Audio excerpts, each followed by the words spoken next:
Hello, Ram Ram ji. आज हम breakfast बनाएंगे जो कि खाने में बहुत ही स्वादिष्ट लगती है और ये अरवी के पत्ते से बनती है, जिसके लिए हमने अरवी का पत्ता लिया है, उसे अच्छे से धुल के रख लिया है और उसमें डालने के लिए अदरक, मिर्च और लहसुन, और हमने 1 कटोरी चावल भिगो के रख दिया था। इसी के संग अदरक, मिर्च, लहसुन और चावल डालकर मिक्सर जार में हम इसे पीसकर एक पेस्ट बनाकर हमें रख लेना है।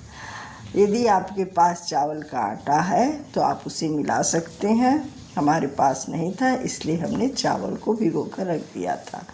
यदि चावल का आटा है तो हमें चावल भिगोने की ज़रूरत नहीं है। अब देखिए, उसी पेस्ट को हमने एक बर्तन में डाल लिया है और उसमें हमने इस चम्मच से 4 चम्मच बेसन ऐड किया है और बेसन अभी कम लग रहा था तो 1 चम्मच हमने और डाल दिया। आपको जितनी पकौड़ी बनाना उस हिसाब से आप इसे चावल और बेसन अपने अंदाज से मिला सकते हैं। और इस तरह से हमें सभी इसको अच्छे से मिक्स कर देना है। और बेसन को हमने छान लिया था पहले से, बेसन को छान कर ही लेना चाहिए। और अब हम इसे इस तरह से मिक्स करने के बाद इसमें हम कुछ मसाले ऐड करेंगे। देखिए, ये धनिया पाउडर है 1 चम्मच। आप यदि हमारे YouTube चैनल पर हैं तो लाइक ज़रूर कीजिएगा वीडियो पसंद आने पर। और ये देखिए, खटाई है, इसमें खटाई ज़रूरी रहता है डालना। ये हमने 1.5 चम्मच बेसन के हिसाब से हमने इसमें खटाई ऐड किया है। और ये आधे चम्मच हल्दी है। हमें हल्दी कम लग रहा था, इसलिए हमने आधा चम्मच हल्दी इसमें और ऐड किया है।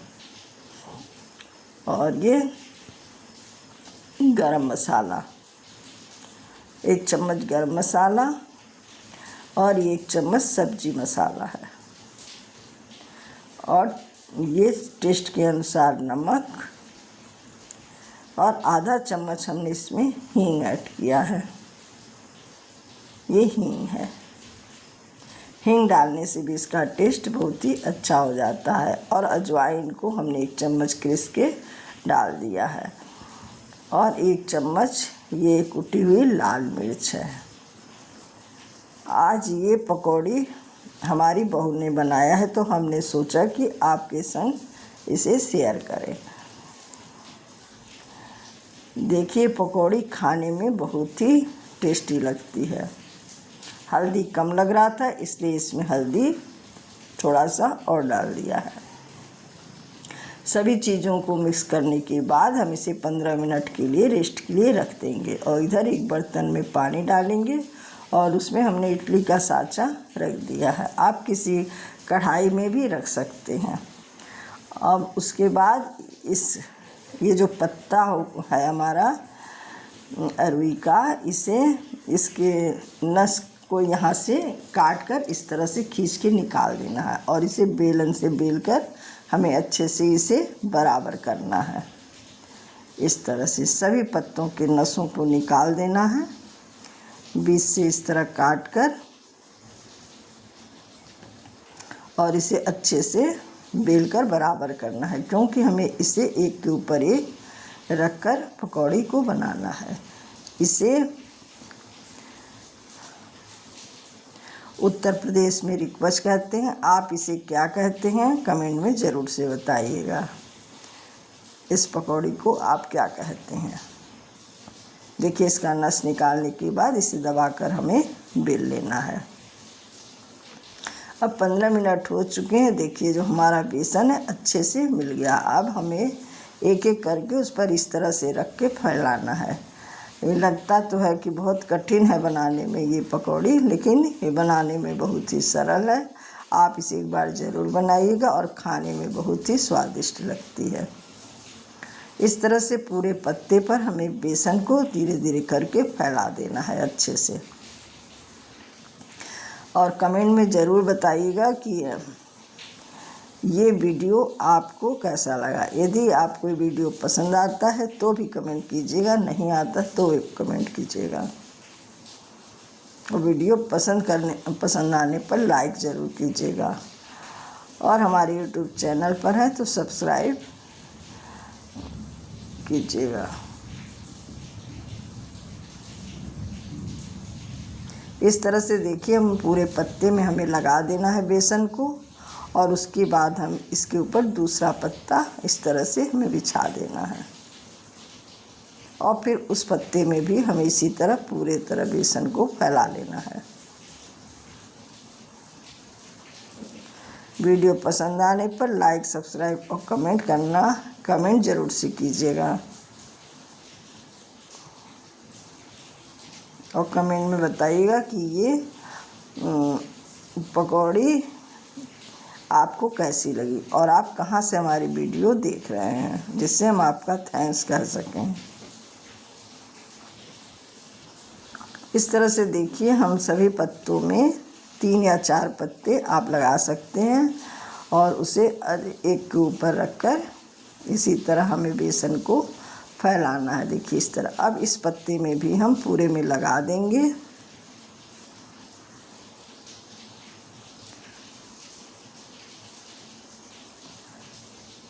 बनाने में लगता बहुत कठिन है, मगर है बनाना बहुत सरल, और जल्दी ही बनकर तैयार हो जाती है पकौड़ी। और इसे गरम गरम ही खाने के लिए आप सर्व करें। गरम गरम खाने में बहुत ही टेस्टी लगती है। आप जिस भी चटनी से इसे खाना पसंद करते हो उस तरह की आप चटनी से इसे खा सकते हैं। आप इसे दाल चावल के संग भी खा सकते हैं और नाश्ते में भी खा सकते हैं।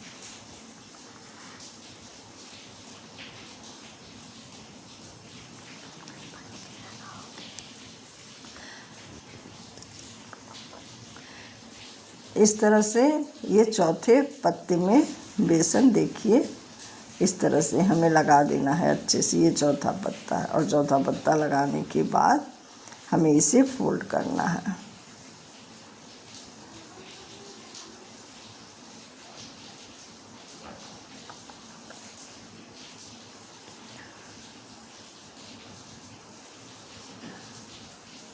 इस तरह से देखिए सभी पत्ते में लग गया। अब हम इसे फोल्ड करेंगे।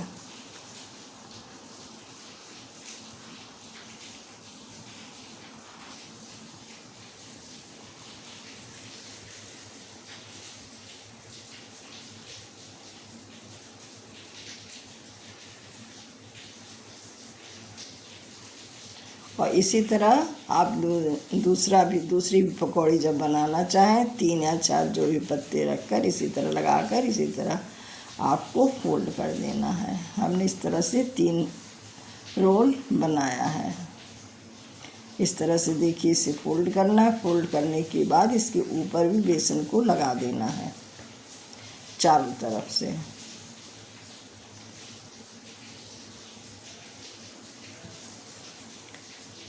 चारों तरफ बेसन लगाने के बाद और इसे हम धीरे धीरे हल्के हाथों से दबाते हुए हम इसे फोल्ड करेंगे।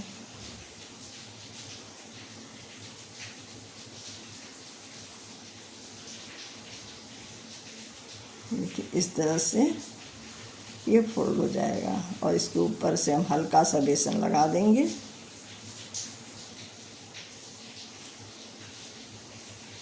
और जो हमने गैस पर पानी चढ़ाया, पानी उबलने लगा, इसे हम तेल लगाकर इसी में रखकर इसे ढक देंगे। तीनों रोल बनाने के बाद हमने ढक के रख दिया है, और 15 मिनट में ये हमारा भाप से पक गया है। देखिए इस तरह पक गया। इसे ठंडा होने देना है। जब ये ठंडा हो जाए तब हमें काटना। देखिए कितनी अच्छी तरह से पक गया। यदि आप तेल खाना नहीं पसंद करते तो आप इसे इस तरह से ही खा सकते हैं। इसे हमें इस तरह से देखिए काट लेना है। रख के हम चाकू की सहायता से इस तरह से इसके पीस कर लेंगे, और इसे चटनी से इस तरह से भी खाया जा सकता है। लेकिन इसे यदि आप तल कर खाएंगे तो बहुत ही स्वादिष्ट लगता है खाने में। इस तरह से हमारी ये जो रिक्वच है या पकौड़ी वो बनकर तैयार हो गई है। अब हम इस तरह देखिए हमने सभी को काट के रख लिया है। अब गैस पर कढ़ाई चढ़ा देंगे, उसमें तेल डालने के बाद तेल जब गर्म हो जाए तब हम उसमें एक एक पकौड़ी को जितना तेल में हो सके उतना हम 5-6 डालेंगे। और कुछ देर होने के बाद ही 2-4 मिनट होने के बाद ही हमें इसे पलटना है। थोड़ी देर के बाद जब हमें लगे एक साइड हो गया तो इस तरह से देखिए हम पलट देंगे और इस तरह से हमें पलट देना है सभी पकौड़ी को। और धीरे धीरे हम इसी तरह पकौड़ियों को जितना हमें खाना हो उतना हम तल लें, बाकी हम फ्रिज में इसे ढककर रख सकते हैं। और जब हमें खाना हो या सर्व करना हो तब हम उसे निकाल कर गरम गरम तलेंगे और सर्व करेंगे। देखिए कितनी अच्छी और स्वादिष्ट पकौड़ी बनकर तैयार हो गई। खाने में बहुत ही स्वादिष्ट लगती है। आप एक बार यदि खा लेंगे तो इसे फिर से बनाना चाहेंगे। और ये बनाने में जितनी कठिन लगती लेकिन उतनी है नहीं, बनाना बहुत ही आसान है। एक बार आप ज़रूर बनाइए। धन्यवाद।